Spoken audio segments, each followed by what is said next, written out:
El santo entierro de nuestro Señor Jesucristo y el pésame a la Virgen.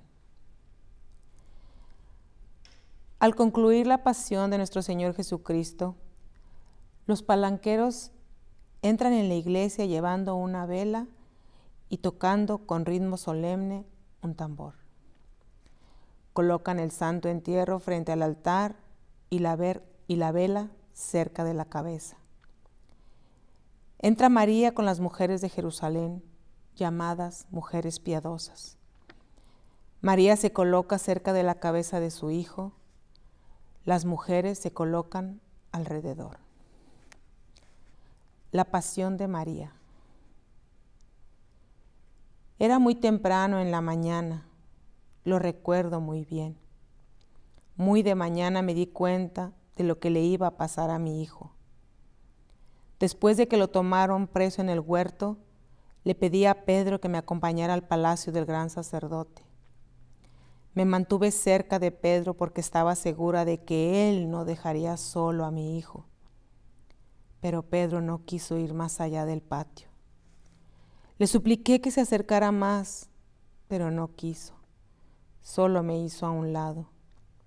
Así que solo vi a Jesús por un segundo. Después lo estuve buscando. Me fui por todos los oscuros callejones buscando la luz de mis ojos. Lo busqué entre los pobres y los cojos, los perdidos y los solitarios.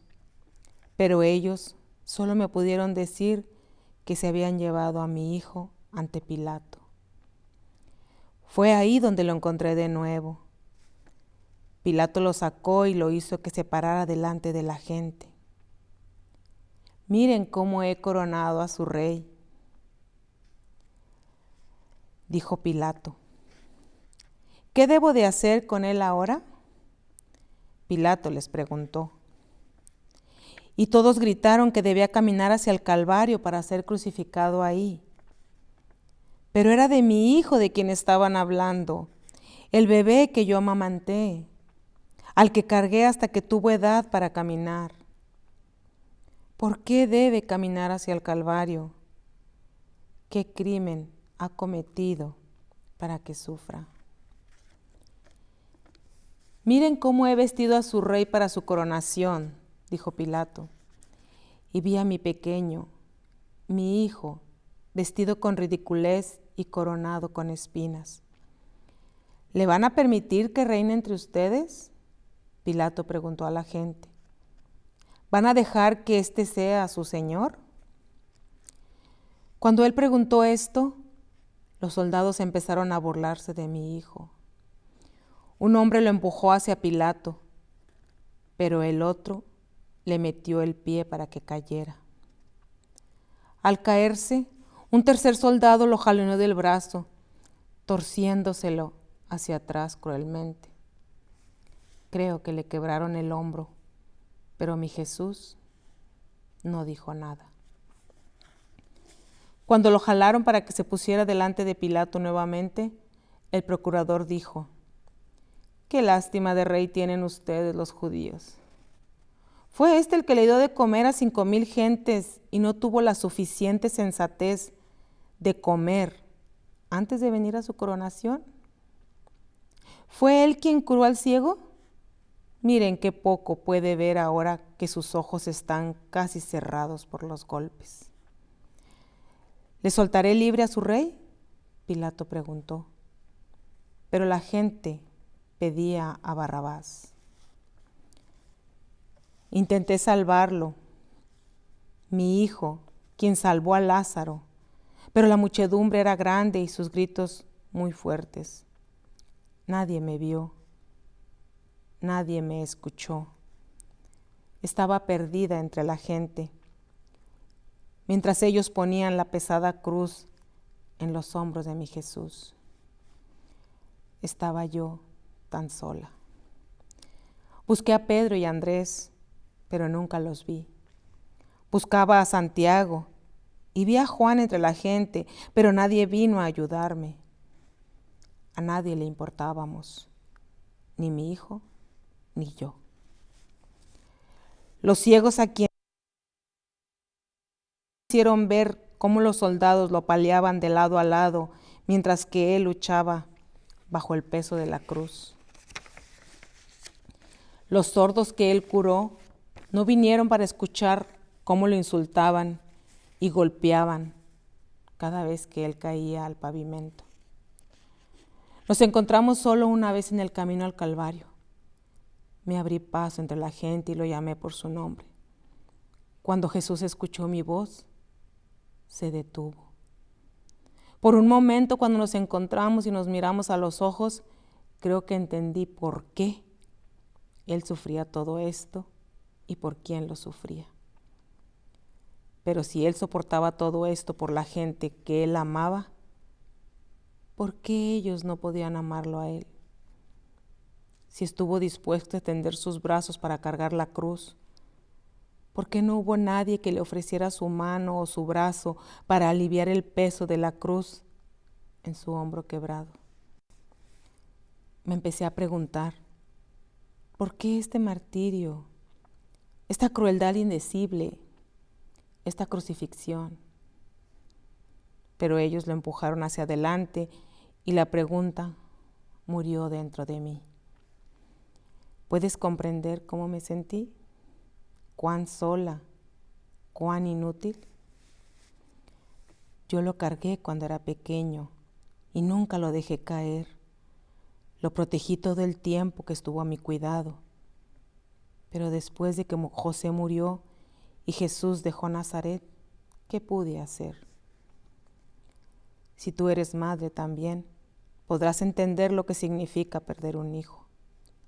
Solo si tú has amado con todo el corazón y con todas tus fuerzas, podrás entender lo que yo sentí cuando lo vi hoy en su camino hacia el Calvario. No pude levantar un solo dedo para salvarlo, a él, que vino a salvarnos. ¿Puedo hablarte de lo que experimenté en el Calvario? ¿Cómo se apreciaba todo ahí? Primero, los soldados lo desnudaron. Se reían vulgarmente al verlo avergonzado y desnudo delante de toda la gente. Yo también lo vi. Pero yo soy su madre. Lo que yo vi fueron sus heridas, los moretones. Yo no lo veía para que se avergonzara. Yo solo vi donde lo lastimaron, donde lo golpearon. Su espalda tenía grietas profundas y sangrantes, su cara desfigurada por el dolor y la sangre. ¿Sabes que pude oler su sangre? Por un tiempo estuve lo suficientemente cerca para oler el olor a cobre que emanaba de su piel hasta el punto de impresionarme con su intensidad. Cuando ellos clavaron sus manos, los soldados traspasaron una vena. La sangre salió tan fuerte que llenó al centurión bañándolo de rojo brillante. Se empezó a limpiar la sangre, pero luego dejó de hacerlo. No sé por qué, pero ya jamás intentó limpiarse. Estaba frío allá en el Calvario. El sol se apagó y el viento soltó y yo me quedé ahí por horas esperando que él me viera ahí parada. ¿Tú crees que él sintió frío también? Los soldados agarraron su túnica y se la rifaron para uno de ellos llevársela a su casa después de que mi hijo finalmente muriera.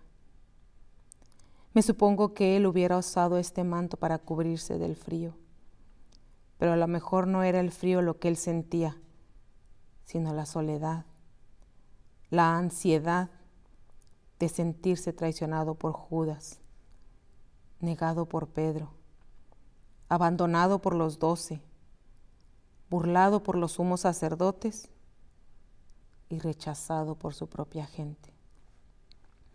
Él vino a los suyos, pero los suyos no lo recibieron. Él vino como el justo, mi pequeña oveja, pero ellos lo llevaron al matadero. Al final, muy difícilmente podía respirar, apenas unos pequeñísimos suspiros. Solo sonidos realmente salían de lo más profundo de su ser. Su cuerpo estaba tan torcido en la cruz que no recibía nada de aire. Fueron solo varios pequeños carraspeos, después solo algunos, hasta que ya no hubo nada. Su cuerpo se cimbró en la cruz. Yo no sabía si todavía estaba vivo o si ya había muerto. Pero su cuerpo seguía moviéndose en los clavos. Aventó su cabeza hacia atrás y estaba viendo derecho hacia el cielo de su Padre, y así terminó.